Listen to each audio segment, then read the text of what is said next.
Madam President, I rise today to speak on the Senate floor for the first time as a United States Senator from the great state of Alabama. I want to share some thoughts on how we can work together as a team to improve the lives of our constituents and to provide more opportunity for the next generation of Americans. But before I begin, I want to take a moment to thank the people of Alabama. For the last 2 years, I have traveled the state from Mobile to Muscle Shoals, from the Wiregrass to Lake Guntersville, and many places in between. I talked to folks from all walks of life. Mostly, I listened, which is something we can all do better. I listened to people's hopes and listened to their concerns. I heard what they thought was going right in our country and state and what they thought was going wrong. And even after being a football coach my entire career, working day and night running for the Senate was still the hardest thing I've ever done, but I enjoyed every minute. In the end, I asked the people of Alabama to trust me with the responsibility of representing them here in Washington, and they did. It's humbling. It's an opportunity to serve my country that I respect, cherish, and will always honor. My staff and I will work hard every day to live up to that trust. Madam President, like you, my constituents sent me to Washington to represent them and to help make their lives better. I recognize we all have our differences, but we all are on the same team. We got an offense and a defense, but at the end of the day, we're still on the same team. One of the things we can do together as a team is to create more opportunity for more people. In my view, that starts with education. I've been an educator, a coach, and a mentor to young people for 40 years. I recruited 18 and 19-year-olds from all over the country and all walks of life. I saw how they lived. I was a father figure to hundreds of young men who had one or no parents. I coached young people from all backgrounds, rich, poor, and everybody in between. I mentored young people of all races, religions, and economic backgrounds. And as someone who has had the chance to travel across the country and this globe for my career, I've seen how other people live. One thing I've learned is that education is the key to freedom. The key to freedom. Freedom to live the life you want. I've seen firsthand how education can give you a leg up and a way out.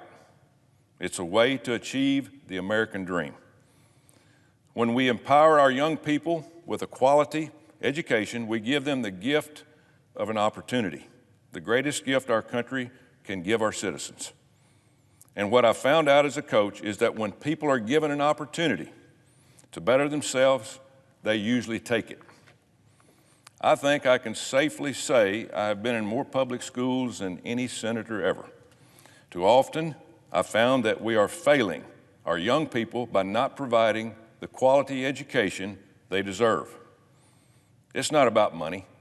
It's about people. It's about what we value and what we teach. Improving education in this country should be one of, if not the top priorities we have. That's why I'm proud to be a new member of the Senate Health, Education, Labor, Pension Committee. On the Health Committee, we need to work together as a team to do three things.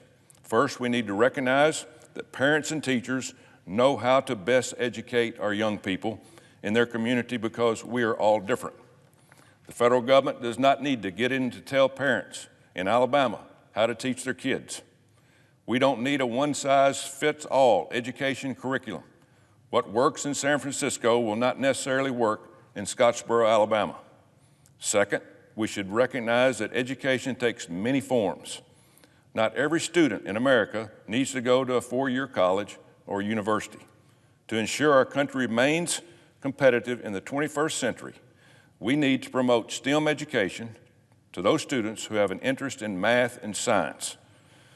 But to remain strong, this country also needs welders, plumbers, nurses, equipment operators, electricians, and craftsmen. These jobs with excellent pay and have excellent pay and great futures. If the Democrats want to pass a massive infrastructure bill, they need to first ask, who's going to build it?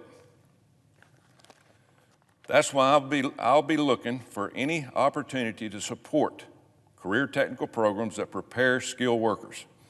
Our goal should be to restore America to a country that makes things again. And number three, we've got to start teaching our young people moral values again. That starts with putting God and prayer back in our schools. Our kids need structure, and they need to learn right from wrong. I've watched everything that has happened in education over the past few decades. From a front row seat on my sideline as a coach, it's embarrassing. As a person who chooses to spend their career in education, I now have the opportunity to say something as a United States Senator. Our young people are our number one hope for this country's future. If we don't recognize that, we're going to lose our country as we know it. As of 2018, the United States is 13th in the world for reading, 18th for science, and we're 36th in the world for math. That's unacceptable. This country was built on hard work.